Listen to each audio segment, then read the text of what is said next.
오늘 국회에서는 더불어민주당 한병도 원내대표가 교섭단체 대표 연설에 나섰습니다.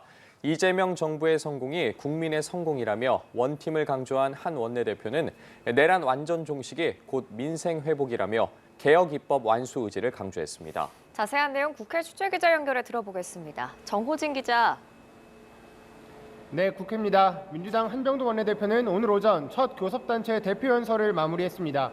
한 원내대표는 코스피 5천 돌파와 이재명 정부의 외교 성과를 치켜 세우면서 대한민국이 빠르게 정상화되고 있다고 밝혔습니다. 특히 한 원내대표는 내란이란 단어를 17번 사용하면서 내란 종식 의지를 강조했는데요. 그러면서 윤석열, 김건희 국정농단의 실체를 단 한 점의 의혹도 없이 확실하게 밝혀야 한다며 2차 종합특검의 필요성을 재차 무게를 실었습니다. 또 이 검찰 사법개혁은 거스를 수 없는 시대정신이라며 3대 개혁 법안을 신속히 처리하겠다는 의지도 거듭 밝혔습니다. 직접 들어보시겠습니다. 검찰청 폐지, 공소청, 중대범죄수사청 설치, 수사와 기소의 완전 분리는 절대 흔들리지 않는 대원칙입니다. 사법개혁도 국민 눈높이에서 빠른 시일 내에 완수하겠습니다. 네, 또 국민의힘을 향해선 국민의힘 당사는 내란범 갤러리가 되는 것 아니냐며 아직도 윤어게인을 외치는 극우 세력, 반성하지 않는 내란 세력과 단절하라고 경고했습니다.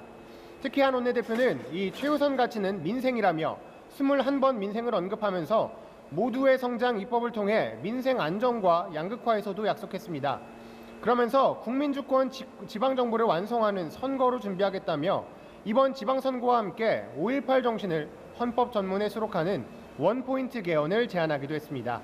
한편 민주당은 정청래 대표의 핵심 공약인 1인 1표제 도입 투표를 오늘 저녁 6시 마감하는데 이 1인 1표제가 도입될 경우 조국혁신당과의 합당에도 힘이 실릴 전망입니다. 양당 합당을 두고 당내 갈등이 이어지는 가운데 정 대표는 합당에 공개적으로 반대한 이현주, 황명성 최고위원과 어제 연이어 식사했고 또 오늘도 강덕구 최고위원과 식사를 함께하며 빠르게 진화에 나섰습니다.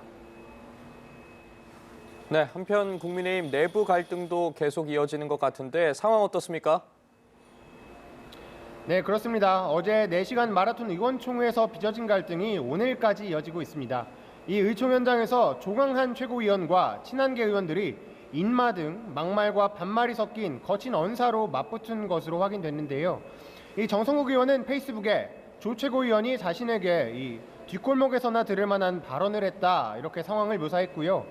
조 최고위원은 봉변을 당했다며 배현진, 한지아 의원까지 합세해서 이런저런 모욕을 당했다고 적었습니다.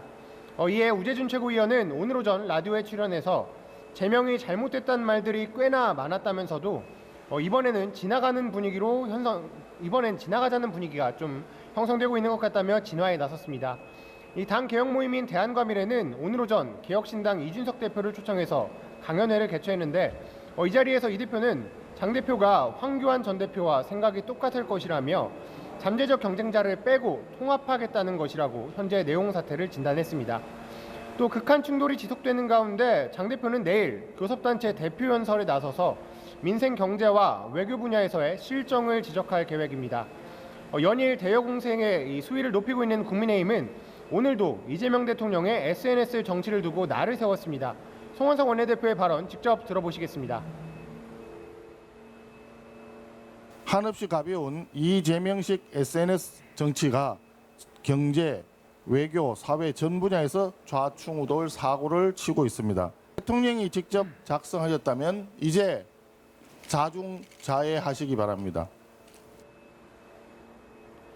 네, 또 송 원내대표는 부동산 정책을 두고는 다주택자를 모두 범죄자 취급하는 건 전형적인 좌파식 편가르기 논법이라면서 시장 원칙 기반의 민간 공급 확대 방안을 촉구하기도 했습니다.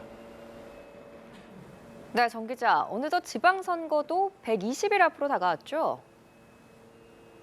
네, 그렇습니다. 오늘부터 광역자치단체장과 교육감 선거에 나설 예비 후보자들의 후보 등록을 시작으로 해서 이재명 정부 출범 이후 첫 전국 단위 선거인 제9회 전국 동시지방선거가 본격적인 막을 올립니다.